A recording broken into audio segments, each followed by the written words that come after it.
Hello everyone and welcome. My name is Jeff and today we're going to have some fun playing Magic and we are playing some historic rogues. So this is basically the standard rogues deck. I just took it into historic with a few extra additions, actually just one real major addition. Una's Blackguard, which is a huge inclusion to the rogues deck, as well as, good lands and everything like that. But I've just been wanting to play with Xerath, San, which it really only fits into the rogue deck, and I've been kind of like trying to stay away from it because everyone's playing rogues. I didn't want to do the same thing everyone else is doing. I feel like some of you guys are a little bit bored of it, but it still is one of the funnest things you can be doing in Magic right now. And I'm really excited to be using Xerath's ability, which is so busted.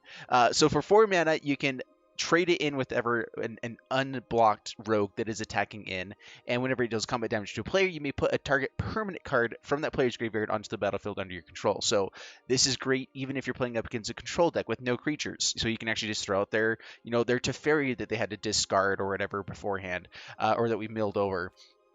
And so just really, really awesome. Xerath is an amazing card, and the ability here is just powerful, and it's a great reason to be playing rogues. So why are we playing rogues in historic? Una Blackguard is the other piece, other than just rogues still being really powerful. All the pieces that we got from this set are just really good still. Like, I could see maybe bringing in something else for the Merfolk Wing Robber, but being able to create a balance in the colors is pretty nice. There might be something else, like we could bring in Tiny Bones as well, but we didn't have quite as much discard in the deck. So like Tiny Bones is the other one that we could probably bring into the deck. And let's go ahead and bring one copy in and drop one more Wind Robber, just because it is a fun card. It's a really cool rogue that we can have in here. And so, splash a little bit of fun in there. All right, so Una's Blackguard, 2 mana flying. Each other rogue creature you control enters the battlefield with an additional +1/+1 counter. So we actually have the Lord effect now. So as long as this is on the battlefield, we're playing other rogues, they just get an extra counter onto it. So if it dies, that's fine. We can still attack and kind of aggressively because of it. Whenever a creature you control with a +1/+1 counter on it, it deals combat damage to a player. That player discards a card. We don't have any other way to really put +1/+1 counters onto things, and so Una's is kind of like, if it dies or if there's any effects that happen, it is very interactable.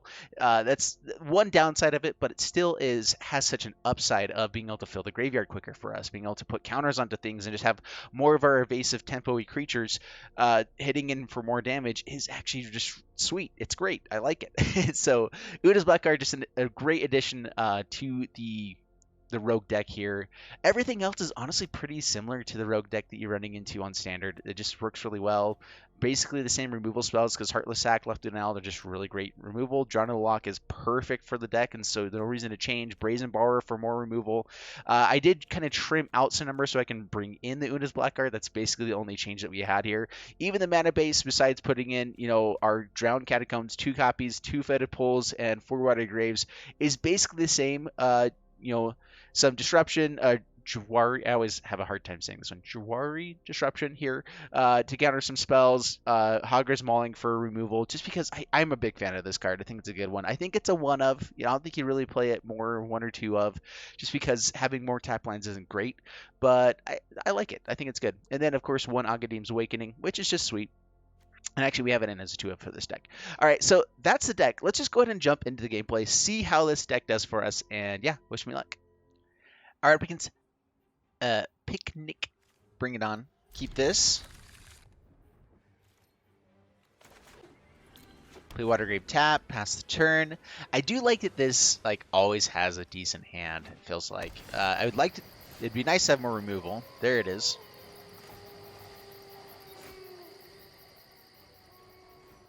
Or they control no basic lands. I always forget about the extra little benefit there. So Soaring Thought Thief starts getting some value, but I think we go for Una's. I'd rather start discarding early game and mill more mid game. Lotus, a Cobra.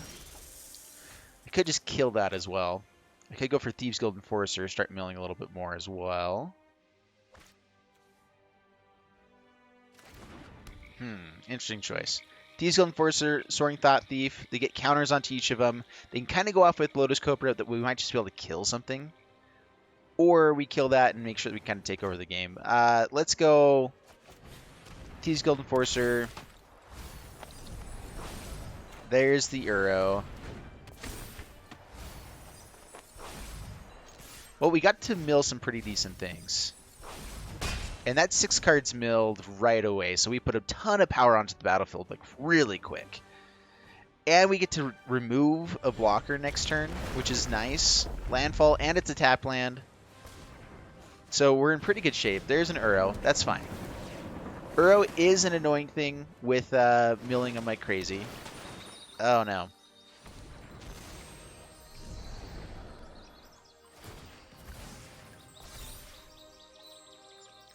We also get to discard, make him discard 2 cards here. If we find another Una, we might be able to do even more. Dryad gets to play another land. Dude, so much ramp. Yeah, this is why we shouldn't have let Lotus Cobra survive. That was maybe a misplay. All right, we can kill the Dryad, swing in with everything. Do they block this anyway? Probably not. We still get hidden for a lot. Maybe the Scavenger's just good enough. We get to bring something back from their graveyard as well, which I guess is just Ugin, right? All right, so yeah, we do that. Yeah.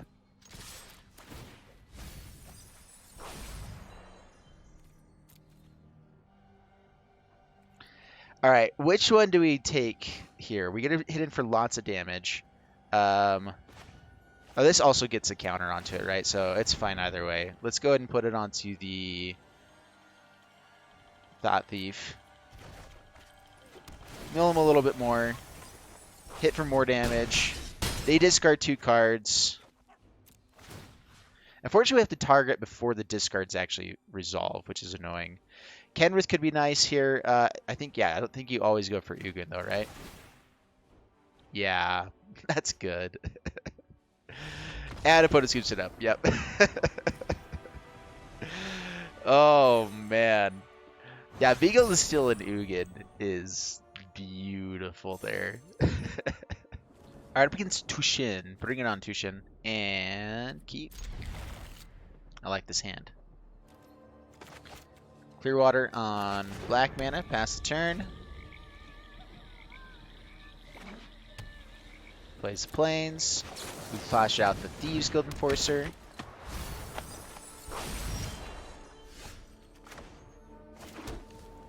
I think that we want to hold up a Lofty Denial here. So swing in. Pass the turn. And if they just pass immediately, then we're fine. We can still do other stuff. It's ramp. We'll just go ahead and counter whatever we can. That's fine.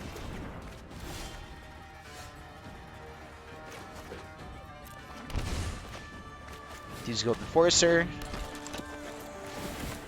Mill 4.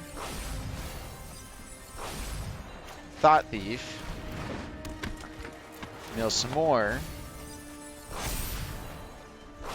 Hit for 4. Man, that's so good. I mean, this is basically what this deck is trying to do too, is they're trying to get a bunch of cheap things and make them into like bigger creatures. Thieves Guild Enforcer does it by itself while milling them like crazy. So, pretty sweet stuff. Ooh, and an Una.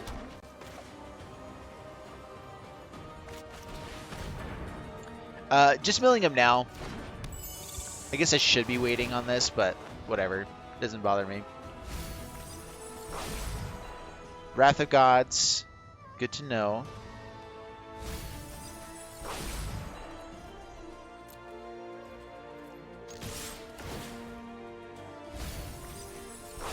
Let's just really hope they don't have a Wrath of God in hand.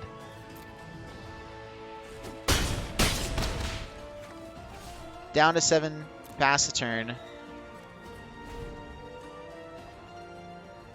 They have Fall of Thran in here as well, so this is just a bunch of... They do have the Shadow of the Sky. I should have brought back the Mind Stone on their upkeep. I even had the thought and I didn't do it. That was a misplay. Unfortunately, I can't bounce stuff now. I mean, they still could have hit a land and got away with it anyway. We'll slow him down now a little bit.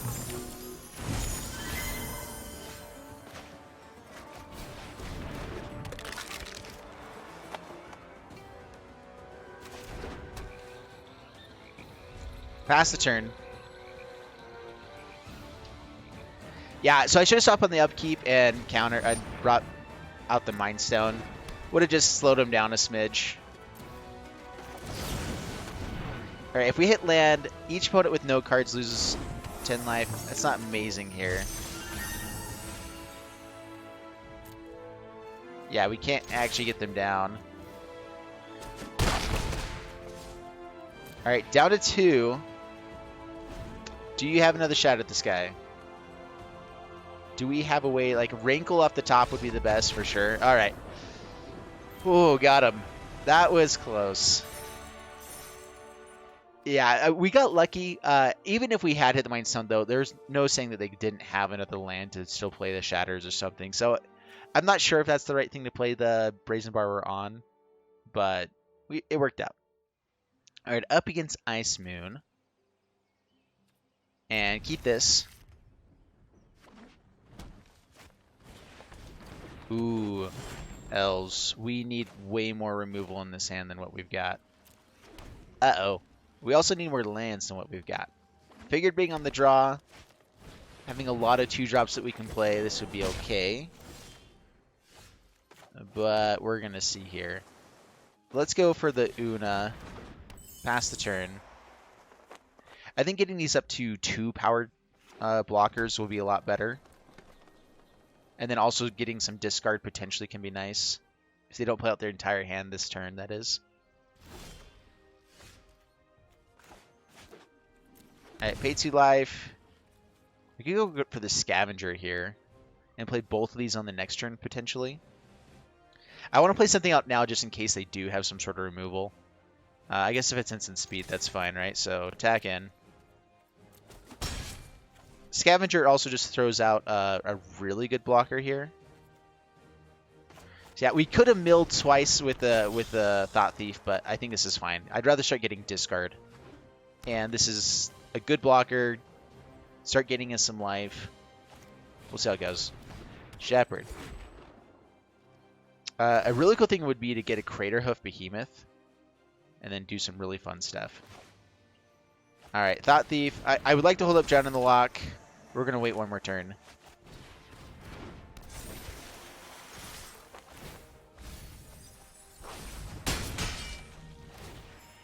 Yeah, if we can mill over a Craterhoof Behemoth and then Zareth-san, that would be awesome. That would be so sweet. I mean, unfortunately, it won't hit at the right time, but it's still fun. Take 10 here. They can do this every turn. Alright. Opponent scoops it up. It's amazing how many people scoop up if you just take a little bit of time on your blocks. I don't usually do it, but like, I mean, I try to make sure I'm blocking the right way for video, everything like that. And as soon as you take like 2 seconds, people like overthink it like crazy and immediately scoop, even though we're definitely not in the lead there. Up against Welton. And 2 lands, both tap lands. I think we might mulligan this. I do like, if we hit an untapped land here, you know, within 2 lands, it's pretty nice. Let's mulligan. We can get a better hand than that. This is keepable. Again, a little bit iffy. Zareth is a little bit too far away, so we'll go ahead and play it like this. I'd like to get out Thieves Guild Enforcer out quicker. I like to be able to hold up the Heartless Act as well, though, so let's go ahead and play out the Fetid Pulls, pass the turn. Goblins? It's goblins. Ooh, double Thieves Guild Enforcer. Sweet. Pass the turn.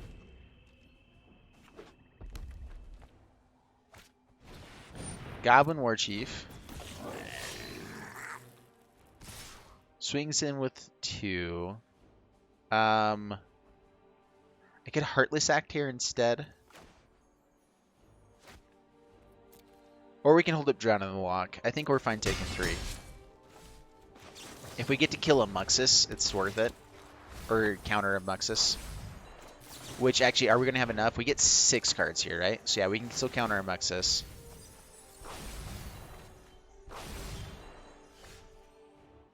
We're going to pass the turn. We might hold up blockers a little bit. Goblin Chieftain. I think I'd rather Heartless Act this and counter a different one. Instigator.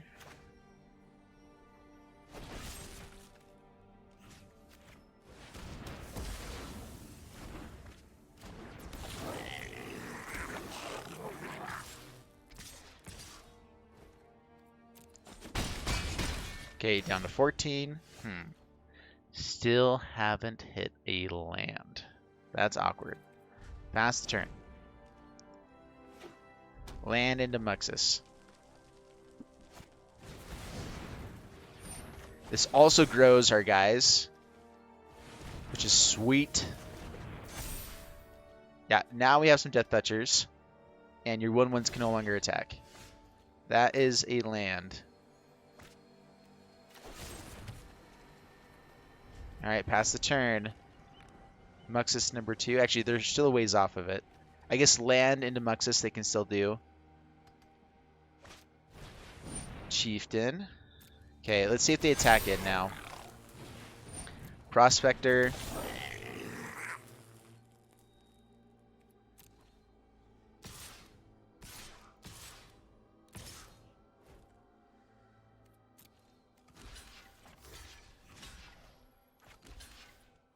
Okay, block and block. Bounce the Chieftain. Kill 2 creatures.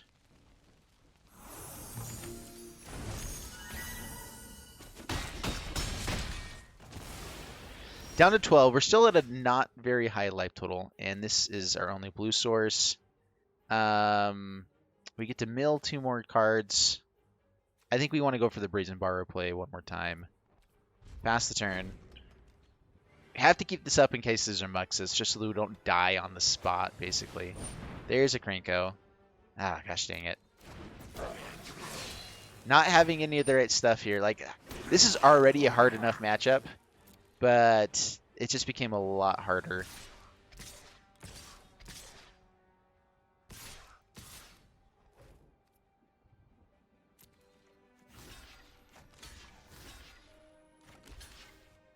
I guess we want more stuff in the graveyard, right? So go ahead and kill these guys. That's fine.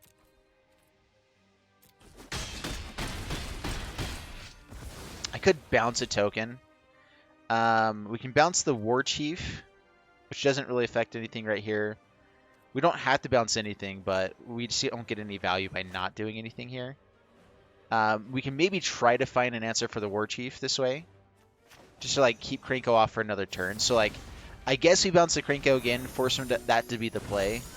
Hopefully find an answer for this. Not quite.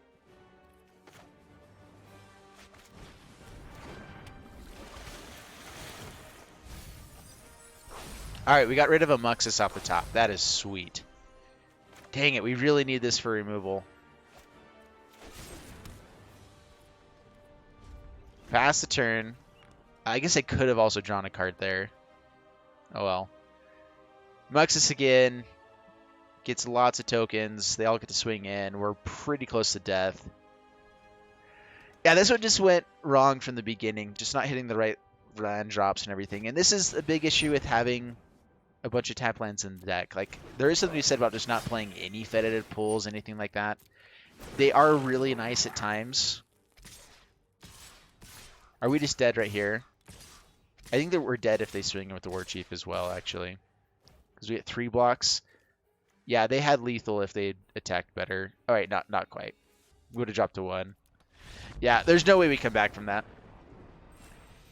Alright, up against player. Bring it on, player. And keep this. Yeah, this is a pretty sweet hand. The question is always, do we want to hold on to the John of the Lock for turn 2? I tend to not. And I probably ought to always, huh? I guess now especially that we have 2 counter spells. And we need to have some good answers for Gruul aggro. Ooh. They're not playing anything though. So we can counter anything for 2 mana. We can counter anything for 1 mana. Let's go ahead and just swing in for now. We lose out on milling 6 cards, but I think I'd rather make sure I counter something here at the beginning.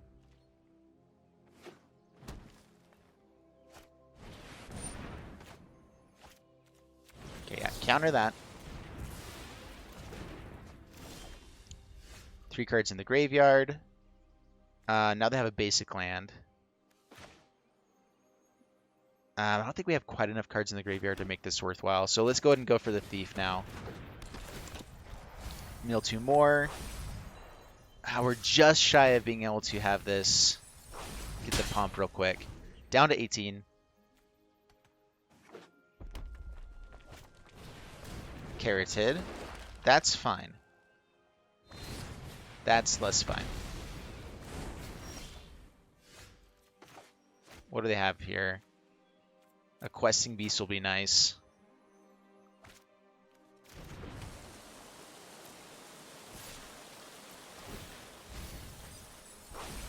Ooh, and an Embercleave. Oh, I have to let it not be blocked first. Okay, now we do it. Yeah, take out the Soaring Thought Thief. And the 4/4. Bring him down to 14. Bring in, yeah, I think it's Questing Beast. The Embercleave is pretty tempting as well. But we can do that, I guess, on the next turn. Putting it onto a Zareth is so good. 8 cards in the graveyard.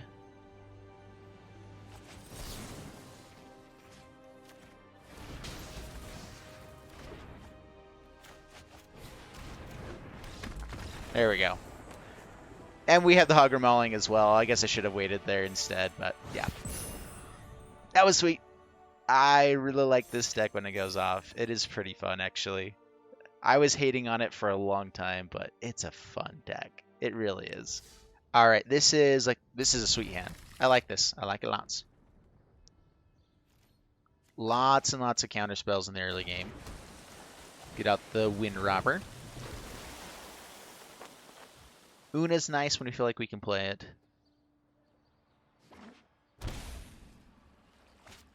Mirror Match. Fun. Let's go ahead and offer the trade. That's fine. Oh, yeah, we go for the counter spell here.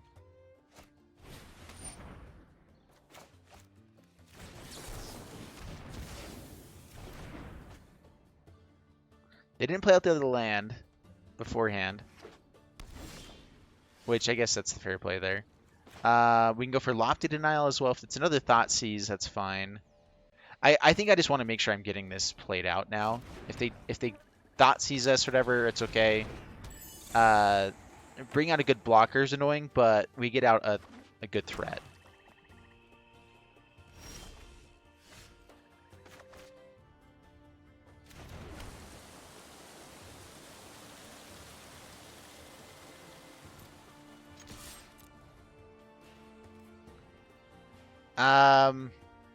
We're just going to hold up Lofty Denials.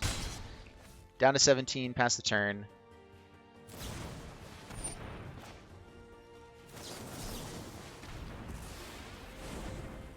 Putting that to the graveyard just because it's something we might actually want to get back.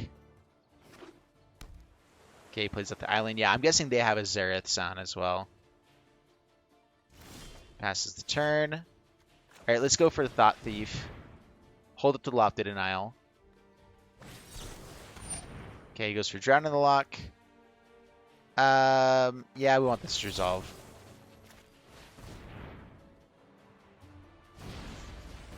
Bounces. That's okay.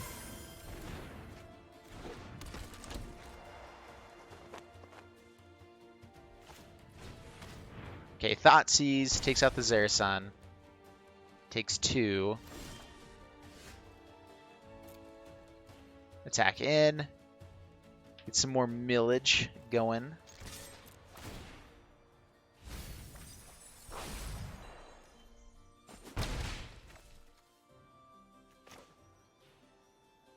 Yeah, if they have a counter spell, I don't think that playing out the Water Grave really helps us here. I might get it out just so that we can potentially play out another Zarasan straight up. We'll pass it in for now. They do have Thought Seizes. We might be able to get them.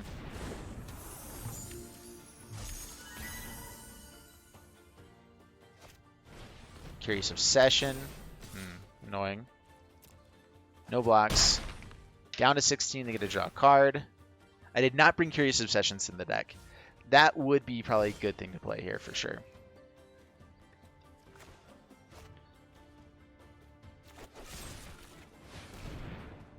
I should have played out the land in case of disruption. Adrenaline Lock, yeah, that's fine.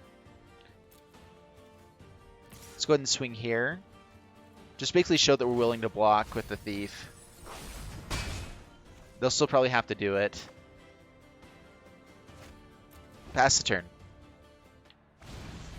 Ah, rude. Okay, down to 12. Draws more cards. Guild Enforcer.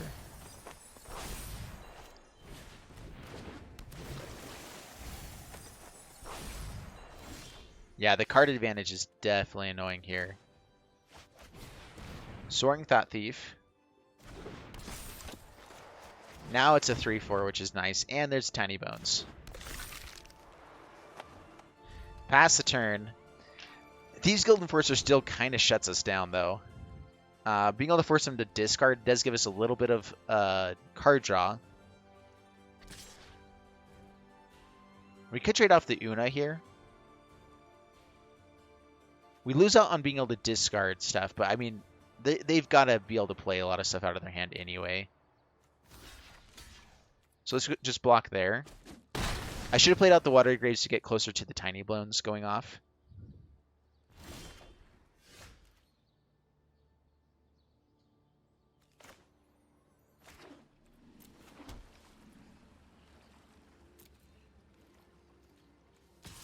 Swing in here.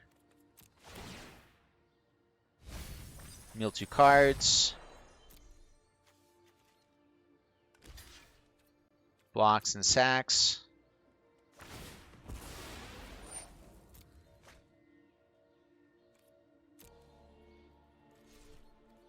And pass turn.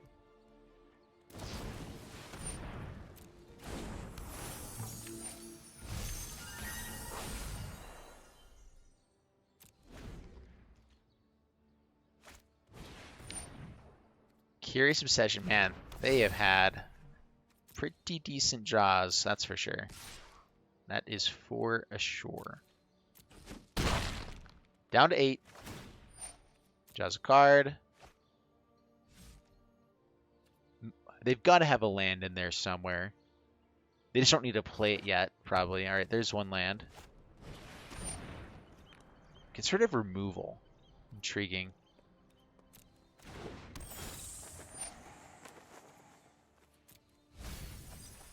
Oh man, we've built so many good cards off the top. Now we're going to hit another land. Just watch.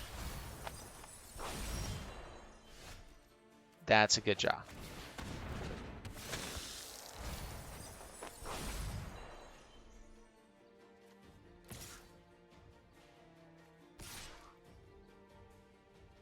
Let's see here. Swing in here.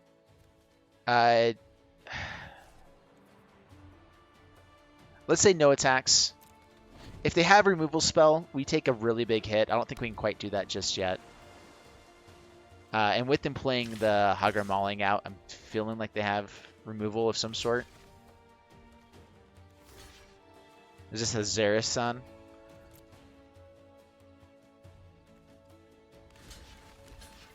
Alright, block. Yeah, I think that was a Xerath-san. I mean, and now if we get to actually be attacking with the Nighthawk Scavenger, we just win. Dude, I love this card so much. It's so powerful. Oh, Agadim's Awakening. Ah, I see what's going on now.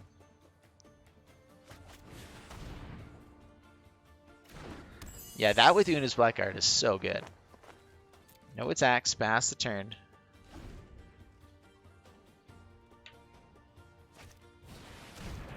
Number 2, Number 2, my lord. We might be able to kind of get them here with emptying out their hand. So they have lethal. Is there any way that we can do 2 points of damage to them?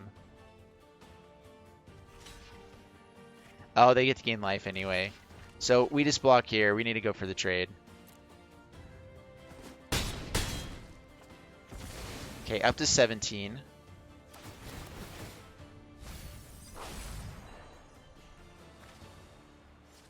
Dang it, they draw a card. Ah, man. Yeah, that's game. I mean, it was the land that we needed.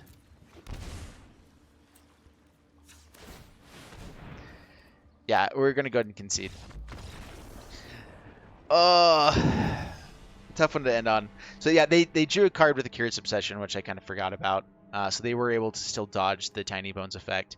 And the life gain there, and being able to block and gain more life. The Agadeem's Awakening was just an amazing top deck for them. And Curious Obsession definitely added a ton to this deck, as well as Thoughtseize and everything like that. So yeah, honestly, I forgot a lot of the things that were in Historic, and so I think I just missed out on quite a few things that would have been good in here. Thoughtseize for sure, I think, is an inclusion. I'm not sure what you take out though. Like they weren't playing Heartless Act and they weren't playing Lofty Denials. I don't think. Which does Thoughtseize take over? You know, having just good removal.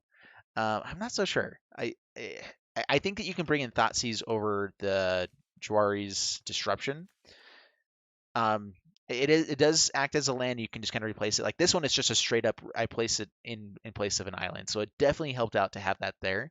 Uh, so I don't know. I'm not sure if it's better to bring in Thoughtseize over like Heartless Axe or Lofty Denials, just because you can answer more things, getting rid of Ugins, getting rid of hopefully you have Lofty Denials and things whenever people play the Agadeem's Awakening and whatnot, like the big spells. We were trying to get advantage in the early game and it worked for a while, but yeah. Anyway, I like the deck overall. I think it's fun. I think it's powerful. If you guys like the video, make sure you please like and subscribe, and I'll see you guys in the next one. Thanks so much, and bye-bye.